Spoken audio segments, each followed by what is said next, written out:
A cold November wind blew heavy clouds across the sky as detectives Kinsley Cook and Kevin Taylor turned onto the dirt road leading to the Robinson Ranch. Kinsley gripped the steering wheel tighter, and the police SUV bounced over another pothole.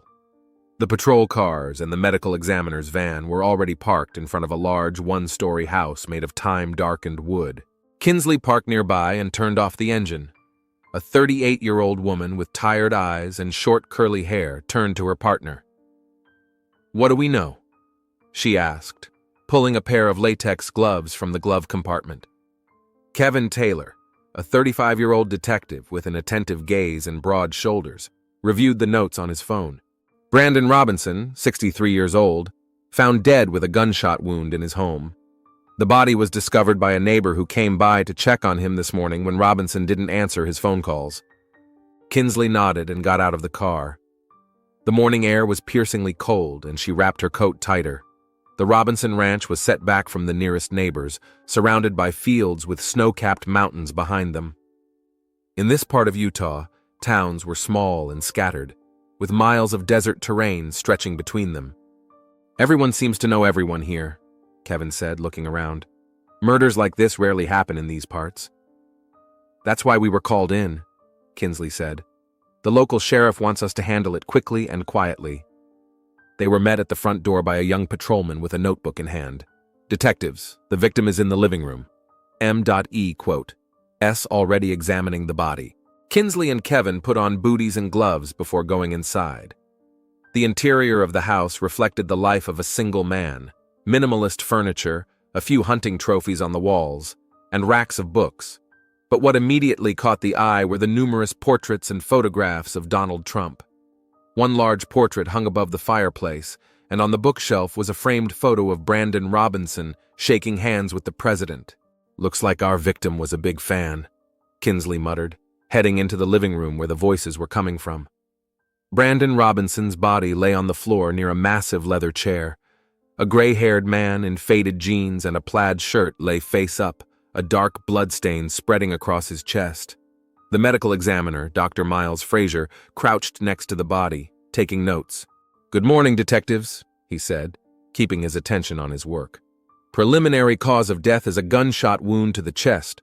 Bullet probably went straight through the heart. Death was instantaneous." Kinsley looked around. The living room was spacious, with large windows overlooking the mountains. An overturned coffee table and scattered papers indicated a struggle. "Time of death?" she asked, crouching down next to the body. "Judging by rigor mortis and body temperature, I'd say between 10 p.m. and midnight last night." Kevin looked around the room, snapping pictures of the details on his service phone. "Kinsley, look!" he called out, pointing to an abandoned whiskey glass on the floor near the chair. He didn't seem to be expecting an attack, sitting there, drinking whiskey. "Or knew whoever came," Kinsley added. "Dr. Frazier, did you find a weapon?" "No weapon. Judging by the wound, it was fired at close range. We'll determine the caliber after ballistics." Kinsley walked slowly around the living room, scrutinizing the details. On the mantelpiece were framed photographs of Brandon Robinson and a young man, presumably his son. Another photograph showed a woman with a soft smile. "His wife?" Kinsley asked the patrolman. "Yes, according to a neighbor, she died 3 years ago of cancer." Kevin joined his partner in looking at the photos. "He has a son. Did you tell him?" "Yes, sir. Ralph Robinson is on his way. He lives in Salt Lake City, about 2 hours from here." Outside the window, the sound of a car pulling up was heard, and one of the patrolmen got out to check. Kinsley continued her tour of the house, moving from the living room to the study. The walls of the office were hung with souvenirs from political rallies, stickers with Trump's campaign slogans, and the desk was lined with newspapers with highlighted articles about recent political events. "He's been pretty active politically," Kevin noted as he looked through the papers on the desk. "Here are receipts for donations to Trump's campaign." "Check his finances," Kinsley said. "That could be a motive. Though it's hard to imagine burglars in a place like this." The detectives finished their sweep of the house and went out into the backyard, where neighbors were already starting to gather. Kinsley approached the closest group of people, an elderly couple and a middle-aged man. "Detective Kinsley Cook, homicide," she introduced herself, showing her badge. "I need to ask you a few questions." The man in the worn baseball cap and work jacket stepped forward. "Malcolm Greer. I'm Brandon's neighbor. I found him this morning." "Mr. Greer, tell me what happened." Malcolm rubbed his hands together nervously, tears in his eyes. "Brandon and I usually have breakfast together on Saturdays. It's been our tradition for years. When he didn't show up and didn't answer the phone, I decided to check on him. The door was unlocked, which is odd because Brandon always locks the house. I went in, called out to him, but no one answered. And then..." Malcolm's voice trembled. "Then I saw him in the living room on the floor, covered in blood. I called the police right away." "Did you hear the shots last night?" Kevin asked. Malcolm shook his head. "My house is half a mile from here. Brandon fired a lot at his firing range behind the house. No one would pay attention. The elderly couple, who introduced themselves as Edwin and Martha Fuller, also didn't hear or see anything unusual." "Brandon was a good man," Martha said, wiping her tears with a handkerchief. "Sure, he had his views on politics, and he could be stubborn, but he always helped his neighbors." "Did he have any enemies?" Kinsley asked. "Maybe conflicts with someone lately?" The neighbors glanced around, but no one could recall any major conflicts. "He was a conservative man with strong beliefs," Edwin Fuller said. "Sometimes that created tension with those who thought differently, but I can't imagine anyone wanting to kill him because of that." At that moment, a black SUV pulled up to the house, and a young man in his 30s jumped out. His face expressed panic and confusion. He rushed toward the police tape, but the officers stopped him. "I'm Ralph Robinson," he shouted. "That's my father! Let me go!" Kinsley walked quickly toward him. "Mr. Robinson, I'm Detective Kinsley Cook. I'm sorry, but I need you to stay calm." Ralph Robinson was breathing heavily, his eyes red from crying. "What happened? Where's my father?" Kinsley took him aside, away from the prying eyes of the neighbors. "Mr. Robinson, your father was found dead this morning. Preliminary reports say it was a homicide. I'm very sorry." Ralph's face contorted in pain, and he covered it with his hands, trying to hold back his sobs. No, it can't be true. I know this is hard, but we need your help. If you can..." Ralph suddenly rushed toward the house. "I have to see him!" Kinsley didn't stop him.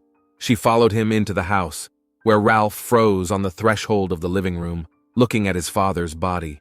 His shoulders shook with silent sobs. He slowly knelt down beside the body, touching his father's cold hand. "Dad," he whispered. "Who could have done this?"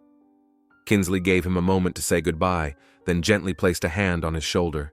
"Mr. Robinson, I realize this isn't the best time, but I need to ask you some questions." Ralph rose slowly, his eyes full of tears and anger. "I'm going to find whoever did this," he said in a muffled voice. "We'll take care of that," Kinsley replied firmly. "The best thing you can do is help us with information. Do you know anyone who might have wanted to harm your father?" Ralph shook his head, wiping away his tears. "My father was a straightforward man.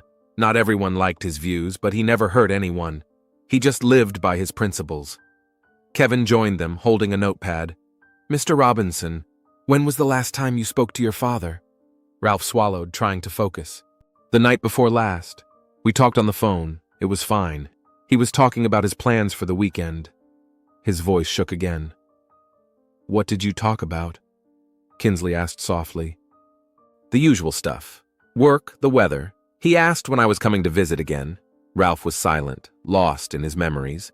We had a complicated relationship, especially in the last few years. Different outlooks on life, but he was still my father." Kinsley nodded understandingly.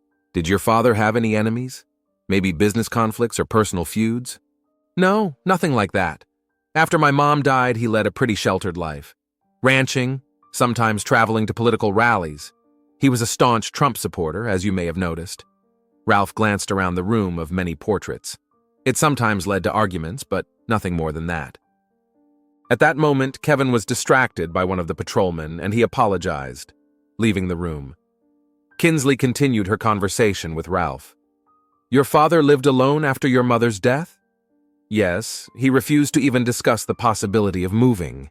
He said that this was his land, his home, and he would die here." Ralph chuckled bitterly. "I never thought it would happen like this." Kevin returned and said quietly to Kinsley, "Nicholas Warren, the victim's best friend, is here. He wants to talk to us." Kinsley nodded and turned to Ralph again. "Mr. Robinson, we can continue this conversation later. If you remember anything important, please contact me." She handed him a business card. "And I'm very sorry for your loss." Leaving Ralph with the victim support worker, the detectives went out into the courtyard, where a tall man of 61, with deep wrinkles on his face and gray hair gathered in a ponytail, was waiting for them. "Detectives, I'm Nicholas Warren," he introduced himself, extending his hand. "Brandon has been my best friend for over 30 years. "Mr. Warren, I'm sorry for your loss," Kinsley said, shaking his hand. "Can you tell us about Brandon?" Nicholas took a deep breath, gathering his thoughts. Brandon was a good man, straightforward, honest, sometimes a little too stubborn. We met when we both worked in the oil fields in the 90s, been like brothers ever since. "When was the last time you saw him?" Kevin asked. 3 days ago. We went fishing." Nicholas looked toward the mountains. "He was in a good mood. He talked about his son's impending arrival." "Did he mention any problems or threats?" Kinsley asked. Nicholas hesitated for a moment. "No, nothing specific. Although, he seemed worried lately. He said he was worried about Ralph, but he wouldn't go into details. You know how it is with fathers and sons, complicated relationships. What about his political beliefs? Were they likely to cause problems?" Nicholas grinned. Brandon had always been a conservative, but in recent years his views had become, shall we say, more radical, especially since the death of Elaine, his wife. Politics has become a kind of religion for him, but I don't think anyone killed him because of that. There's a lot of people around here who share his views. Kinsley made a note in her notebook. "Mr. Warren, do you know if Brandon had any enemies? Maybe someone he had conflicts with?" Nicholas shook his head. Brandon had kept to himself in recent years.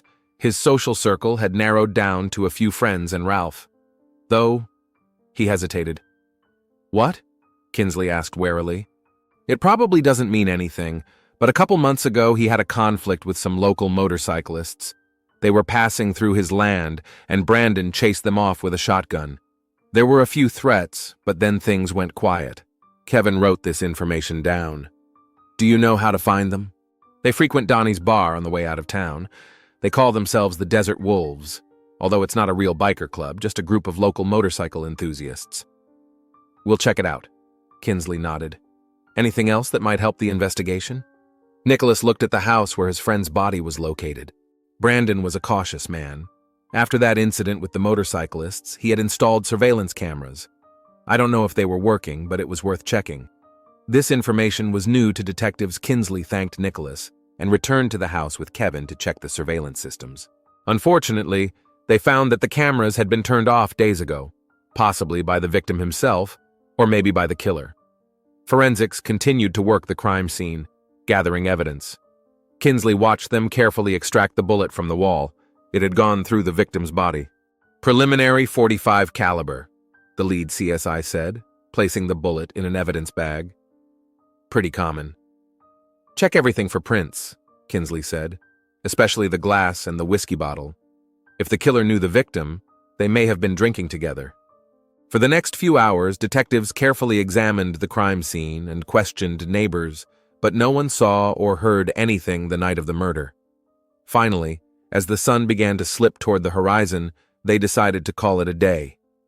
"What do you think?" Kevin asked as they got into the car. Kinsley tapped her fingers on the steering wheel thoughtfully. "So far, we have two possibilities. Either it's a botched robbery or someone Brandon knew. Given the lack of signs of forced entry and the fact that the victim seemed to be quietly drinking whiskey, I'm leaning toward the second. Maybe those motorcycle riders? Revenge for an old grudge? Could be. We'll check them out tomorrow. We also need to know more about the victim's financial situation. Maybe Ralph was in need of money." Although his reaction seemed genuine. "Yes, he did look devastated," Kevin agreed. "But we both know that people can be good actors." Kinsley started the car, and they headed back into town. As they drove down the deserted road, she thought about the small Utah town where they'd ended up. It was a place where everyone knew each other, where life flowed slowly and predictably. Until today. "You know what bothers me?" she said. These places aren't used to this kind of violence. The murder of an elderly farmer in his own home. It's going to create tension. People are going to start getting scared, looking for someone to blame. Kevin nodded. And they would quickly find them among the newcomers or other outsiders. I noticed the way some of the locals were looking at us. Exactly. That's why we need to solve this case quickly, before the atmosphere gets even more heated. They drove into the small town of Mill Creek, the administrative center of the county, where they were to stop for the duration of the investigation. Main Street was full of typical for such places establishments. A family restaurant, a bar, a hardware store, a church with a high steeple. People on the streets saw off the police car with wary glances. Kinsley and Kevin stopped at the local police station, a small brick structure with an American flag over the entrance. Waiting for them inside was the county sheriff, Walter Briggs, a heavy-set man with a tired look in his eyes. "Detectives, glad you could make it," he said. "How's the investigation going?" "We're just getting started, Sheriff," Kinsley replied. "We've collected primary evidence, interviewed the neighbors. We'll continue tomorrow." "That's good," Briggs nodded. "People around here are concerned. Things like this don't happen around here." Brandon was a respectable man, though he had his peculiarities. "Did you know him well?" Kevin asked. "Like everyone else in the neighborhood. Small town, you know. Brandon had a temper, liked to argue politics, but never crossed the line. After his wife died, he became more withdrawn." "What about drugs in your county?" Kinsley asked. "Any problems with methamphetamine, heroin?" The sheriff shrugged. "Just like everywhere else in rural America. There's a few problem houses where meth is cooked, sometimes passing dealers from the big cities, but we've never had a drug-related homicide until now." "We're looking at all leads," Kinsley said, "including a robbery committed by drug addicts. Although nothing was stolen as far as we can tell," Kevin added. "Check out Darryl Frost and Company," the sheriff suggested. "Local junkies, live in an abandoned trailer outside of town. Darryl was recently arrested for burglary." Kinsley made a note. "We'll be sure to check it out. We also need information on a motorcycle group called the Desert Wolves. They had a conflict with the victim." The sheriff grinned. "Those guys make more noise than they do. Most of them are just regular working guys who put on leathers on the weekends and imagine they're badass bikers. But I'll give you a list. Their leader, Tyrone McKinley, works as an auto mechanic for the city." After talking to the sheriff, the detectives went to the only local motel. The rooms were simple, but clean. Kinsley laid out files of evidence and crime scene photos on the bed. "So, what do we have?" she began as Kevin joined her with 2 glasses of coffee from the vending machine in the hallway. "Brandon Robinson, 63 years old, killed by a gunshot to the heart in his own home. No sign of forced entry. Victim probably knew the killer. There were signs of a struggle at the scene." Kevin sat across from him, reviewing his notes. "Potential suspects. Motorcyclists the victim had a dispute with. Local drug addicts, though nothing was stolen. Someone in the neighborhood, though the motive is unclear. And a son," Kinsley added. "Ralph Robinson seems genuinely upset, but according to Nicholas Warren, there were some issues between father and son. We need to dig deeper." Kinsley awoke to the ringing of her alarm clock at 6 in the morning. Outside the window of the small motel, the sky was just beginning to lighten. She showered and dressed quickly, trying to keep her thoughts clear after a restless night filled with disturbing dreams and scraps of last night's conversations. 15 minutes later, Kevin knocked on the door with 2 cups of coffee in his hands. "Good morning," he said, handing her one of the cups. "How did you sleep?" "Disgusting," Kinsley said honestly, taking a sip of the hot drink. "I couldn't help thinking we were missing something. This murder. There were too many inconsistencies." Kevin nodded, settling into a chair near the window. "I've been going over Brandon Robinson's financial records that were sent to us. No money problems, insurance for a decent amount. The primary beneficiary is his son, Ralph." "Classic motive," Kinsley said thoughtfully. "But usually inheritance murders are more elaborate. This one looks spontaneous. Signs of a struggle, no weapons found." "I agree. By the way, ballistics confirmed the shot was fired from a .45 caliber handgun. One more thing. Brandon had a gun license, owned several guns, including a Colt .45 caliber. This gun is not among the weapons found." Kinsley noted it in her notebook. Maybe the killer used the victim's weapon, which further indicates that Brandon knew his killer. I have a meeting scheduled with Tyrone McKinley and his bikers in 2 hours, Kevin said. What are you planning to do? I want to call the victim's brother, Daryl Robinson, Kinsley replied. He lives in Arizona and can't make it, but he might have some information that could help us. Then I'll check out the drug group the sheriff was talking about. Meet me here at noon and we'll exchange information. You got a deal. They split up. Kevin went to the local repair shop where the leader of the Desert Wolves worked, and Kinsley stayed in the room to contact Daryl Robinson. The phone call found Daryl Robinson at home. The 59-year-old man spoke in a low, cracked voice, clearly shaken by the news of his brother's death. Brandon and I haven't been close in recent years, he said, after Kinsley introduced herself and offered condolences. Especially after Elaine died, Brandon became different, more withdrawn, more conservative in his views. Mr. Robinson, we know your brother had a difficult relationship with his son, Kinsley said. Is there anything you can tell us about that? There was a long pause, and Kinsley heard Daryl sigh heavily. Brandon had always been a strict old-school father, if you could call it that.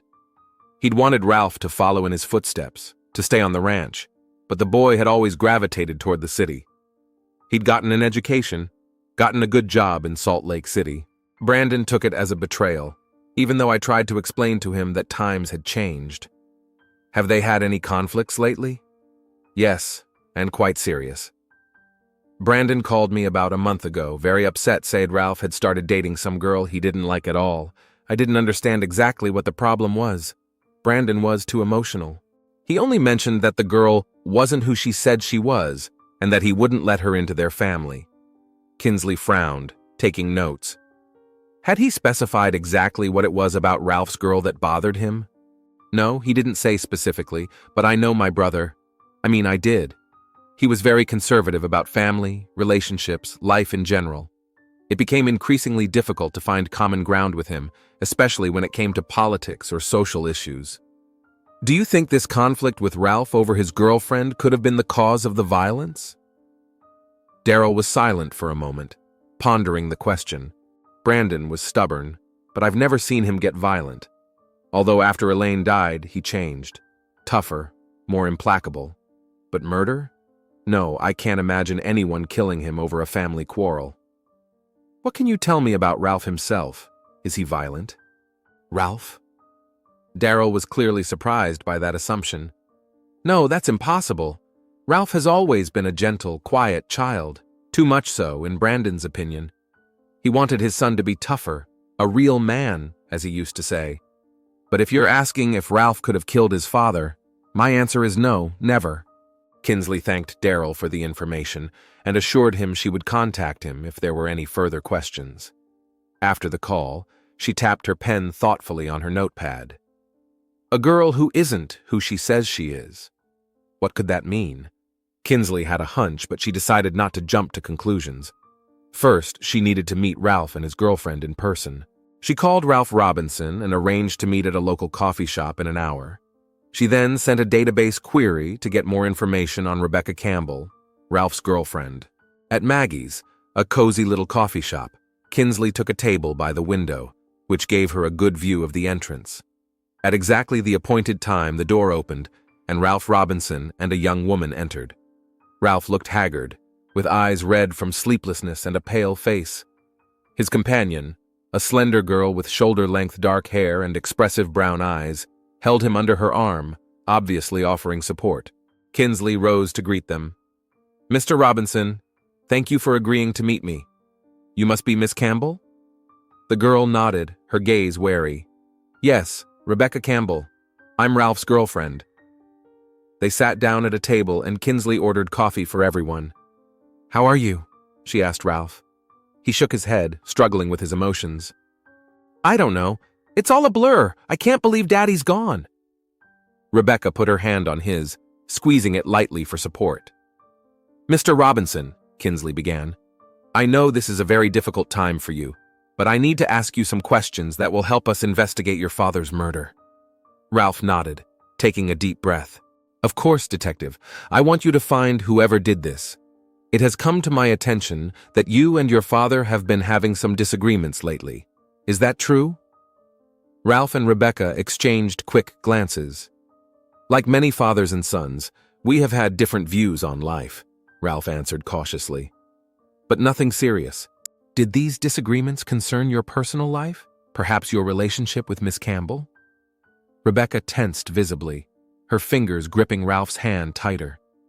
My father was an old-school man, Ralph said after a pause. He didn't always understand my life choices. Did he meet with Miss Campbell? No, Ralph answered quickly. They never met. Kinsley noticed Rebecca flinch slightly at those words. Are you sure? She asked, watching their reactions carefully. Absolutely, Ralph answered firmly. I didn't think this was a good time to meet him, given my father's difficult character. And where were you the night of the murder, sometime between 9 p.m. and midnight? We were at home in Salt Lake City, Ralph answered. We watched a movie, then went to bed.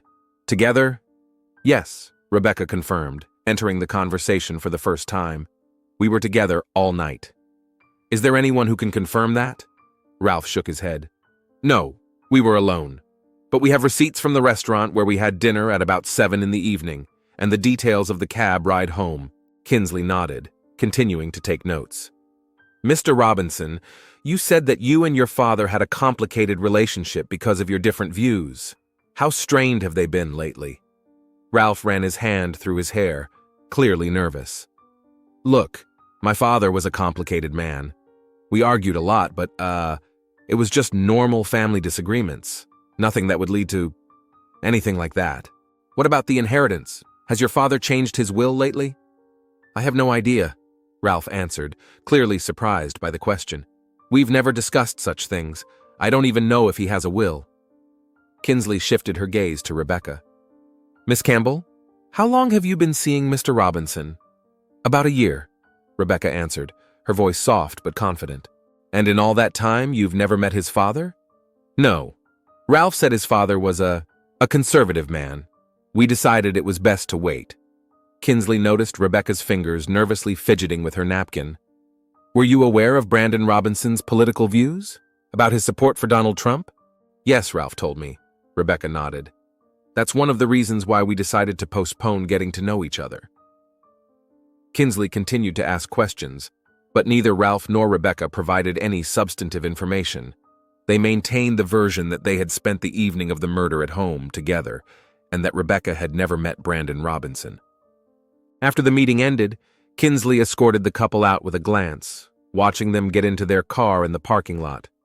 Something about their behavior made her suspicious, though she couldn't pinpoint exactly what it was.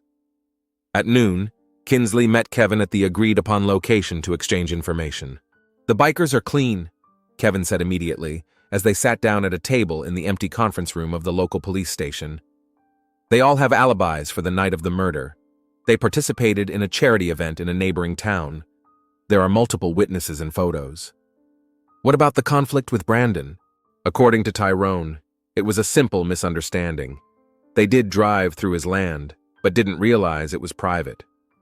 When Brandon came out with a shotgun, they apologized and drove away. No threats or plans for revenge. Kinsley shared information from Brandon's brother and from meeting Ralph and Rebecca. Something doesn't add up, she said.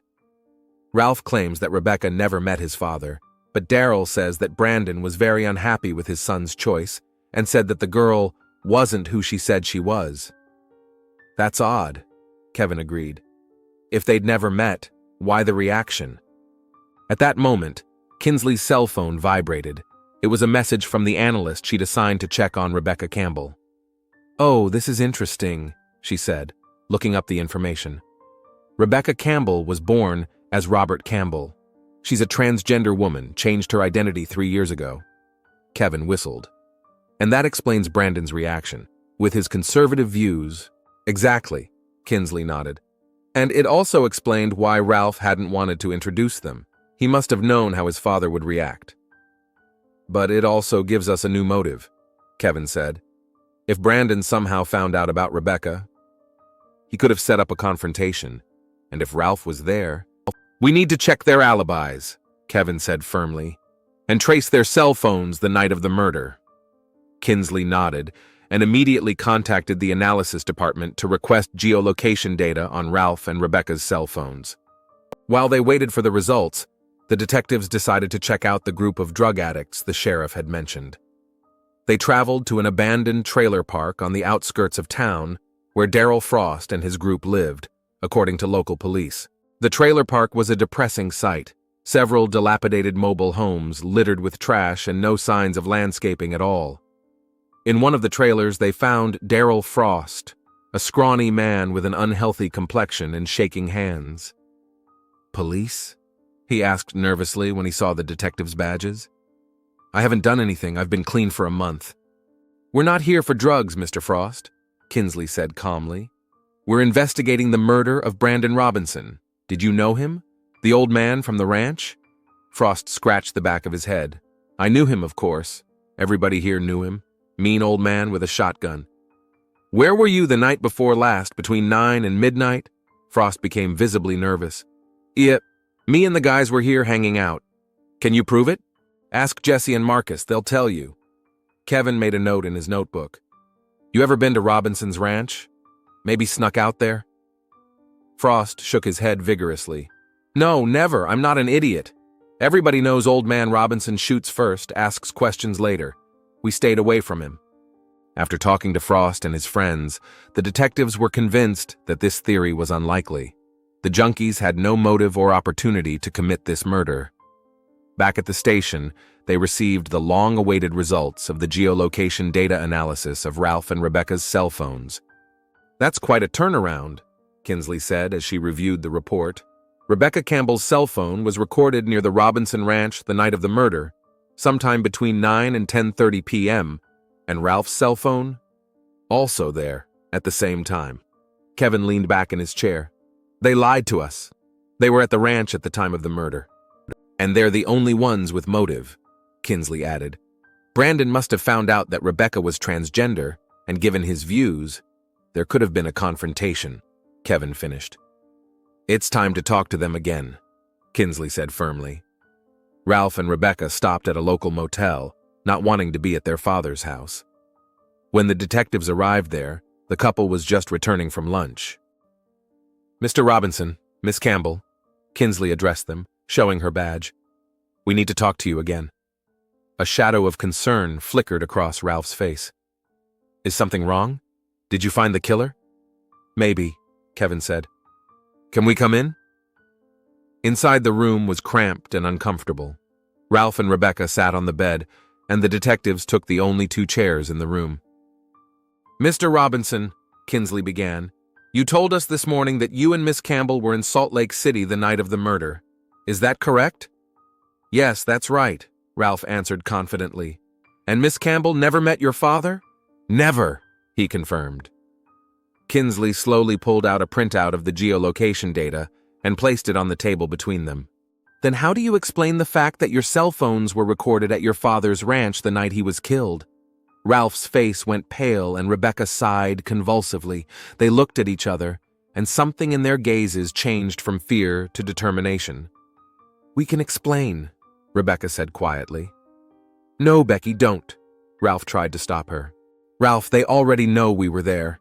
It's better to tell the truth." Kevin leaned forward. "And what is the truth, Miss Campbell?" Rebecca took a deep breath. "Yes, we were there that night. Ralph decided it was time for me to meet his father. He hoped that if Mr. Robinson Sr. saw how happy we were together, he might accept our relationship." "What happened?" Kinsley asked. Ralph covered his face with his hands, his shoulders shaking. "It was a mistake," he said deftly. "I shouldn't have done it." "Mr. Robinson, I think you'd better tell us everything now," Kinsley said firmly. "We have sufficient grounds for your arrest. Cooperation with the police will be counted in your favor." Ralph looked up, his eyes full of tears. "It wasn't supposed to end this way. I just wanted him to accept us, to accept Rebecca." "Tell me what happened that night," Kevin asked gently. Ralph wiped away his tears and began to speak. "We arrived around 9 in the evening. Dad was surprised, but invited us inside. At first, everything went normally. We talked about everyday things, about my work. Then I introduced Rebecca as my girlfriend. Dad was tense but polite. He offered us a drink, and we sat in the living room, talking. Ralph paused, struggling with emotion. And then Dad said he knew about Rebecca, that a friend of his who works for the police had checked her out and told him she was transgender. He started yelling, saying horrible things, called her. Ralph couldn't continue. Rebecca put her hand on his shoulder. He called me a man in a dress, a pervert, said I was deceiving his son, that people like me were ruining America. I tried to calm him down, to explain that it wasn't like that we loved each other, Ralph continued. But he wouldn't listen. He became more and more aggressive. And then what happened? Kinsley asked. Ralph swallowed, his voice shaking. He went to his office and came back with a gun, said he'd rather kill Rebecca than let me be with that kind of person. He pointed the gun at her, and I panicked. I lunged at him, and we started wrestling over the gun, and it went off. There was a heavy silence in the room. You killed your father in defense of Miss Campbell, Kinsley said, affirmatively. Ralph nodded, tears streaming down his face. I didn't mean to do it. It was an accident. When I saw my father dead, I panicked. Rebecca and I left, and I threw the gun in the lake on the way back to Salt Lake City. And then when I got the call that my dad had been found dead, I pretended like I didn't know. I knew it was wrong, but I was afraid. Why did you come back the next day? Kevin asked. I had to. If I didn't come back, it would have looked suspicious. Plus, I wanted to say goodbye to him. Kinsley looked at Rebecca. Do you confirm that version of events, Miss Campbell? Rebecca nodded, her eyes full of tears as well. Yes, Brandon was going to kill me. Ralph saved my life. The shot was an accident. Kinsley and Kevin looked at each other. Then Kinsley stood up. Ralph Robinson, you are under arrest on suspicion of the murder of Brandon Robinson. You have the right to remain silent. Anything you say can and will be used against you in a court of law. Rebecca jumped up from the bed, her face contorted with despair. No, wait! It was self-defense, don't you see? He was protecting me! Brandon was going to kill me! Kevin gently but firmly took Ralph's hand, helping him up. Miss Campbell, the circumstances will be reviewed. The court will determine whether or not it was self-defense. Ralph stood there blankly, as if all strength had suddenly left him. Surrendering, he let Kevin cuff him. Rebecca, it's going to be all right, he said quietly, turning to her. Call Lawyer Mortensen. He'll know what to do. Kinsley watched Rebecca hug Ralph before Kevin led him away. Her eyes read a mixture of desperation, anger, and powerlessness. When Kevin and Ralph left the room, Kinsley was left standing in front of Rebecca, not knowing what to say. You do realize what really happened, don't you? Rebecca finally asked quietly, wiping away her tears. Ralph is not a murderer. He was protecting me from a man who would commit a hate crime. Kinsley sighed heavily. I understand how you feel, Miss Campbell, but the law is the law. Mr. Robinson lied to the investigation, covered up evidence, left the scene. If he had come forward immediately. And what would have happened? Rebecca interrupted bitterly. Do you think anyone in this town, where everyone adored Brandon Robinson and his conservative views, would have believed that a respected member of society tried to shoot a transgender woman? They would have torn us apart. Kinsley couldn't help but recognize that there was some truth in Rebecca's words. Small towns often turned a blind eye to the actions of their own, especially when it came to people who didn't fit into their traditional worldview. Look, she said, softening her tone, I can't promise how this will end, but I can guarantee that my report will cover all the circumstances of the case, including the clear threat to your life. If it happened the way you say it did, Ralph has a chance at mitigating circumstances. Rebecca looked at her for a long moment, as if trying to see if she could be trusted. Thank you, she said at last. But I won't stop. I will fight for him. The whole world will know what really happened. Kinsley nodded and headed for the door.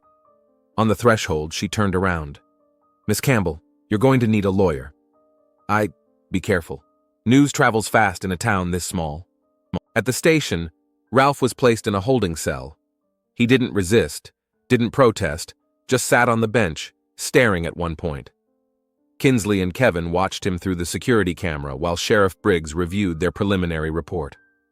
So the son killed the father over some... The sheriff hesitated for words. A transgender woman. Kinsley finished firmly for him. And according to the detainee, Brandon Robinson had threatened her with a gun. The sheriff shook his head. Hard to believe that. Brandon was a conservative, yes, but a murderer.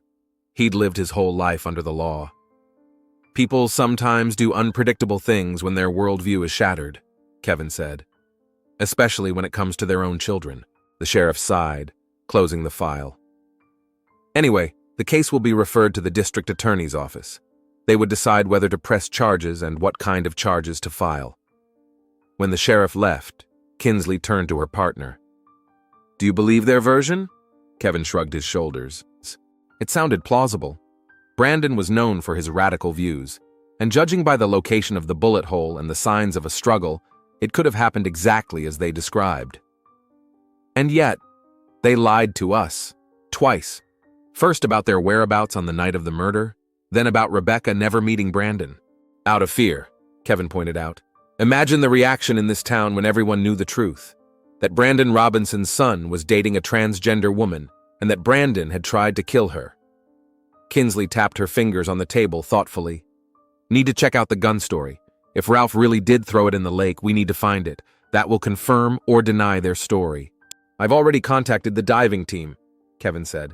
They will start the search in the morning. At that moment, Rebecca entered the station, accompanied by a tall man in an expensive suit. Detectives, he addressed them. I'm Marcus Mortensen, Mr. Robinson's attorney. I'd like to speak with my client. Of course, Kinsley nodded. The officer will show you out. As the lawyer disappeared behind the door leading to the cells, Rebecca paused, looking at the detectives. I want you to know, she said quietly. Ralph is the kindest, gentlest man I've ever met. He didn't mean to hurt his father. He just wanted to protect me. With those words, she followed the lawyer. Kinsley and Kevin exchanged glances. It's a scary case, Kevin sighed. No winners. That's our job, Kinsley replied. To uncover the truth, no matter how bitter. Late that evening, after all the formalities were completed, Kinsley and Kevin packed up the motel, preparing to leave. Their work here was done.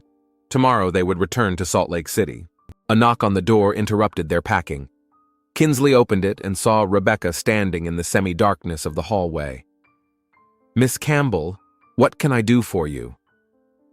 I came to thank you, Rebecca said. The lawyer said you were honest about the circumstances of the case in your report. It helped to get the charges reduced. Kinsley nodded. I just did my job. Described the facts as they were. Not all detectives would do that, Rebecca countered, especially when it comes to people like me. People like you, Kinsley interjected. You mean innocent victims attacked because of prejudice? For the first time since they'd met, Rebecca smiled weakly. Yes, that's exactly what I meant. There was a pause, and Kinsley felt the need to say something. What do you plan to do next? Wait for Ralph, Rebecca answered simply. The lawyer says the court may give him probation given the circumstances. We'll leave here, start over somewhere where no one knows our history. I wish you luck, Kinsley said sincerely. Rebecca nodded and turned to leave, but then stopped. You know, she said without turning around, the worst part of this story isn't that Brandon tried to kill me. It's that Ralph lost the father he loved in spite of everything, and that Brandon died without ever realizing that love was more important than prejudice. With those words, she walked away, leaving Kinsley standing in the doorway with a heavy feeling in his chest.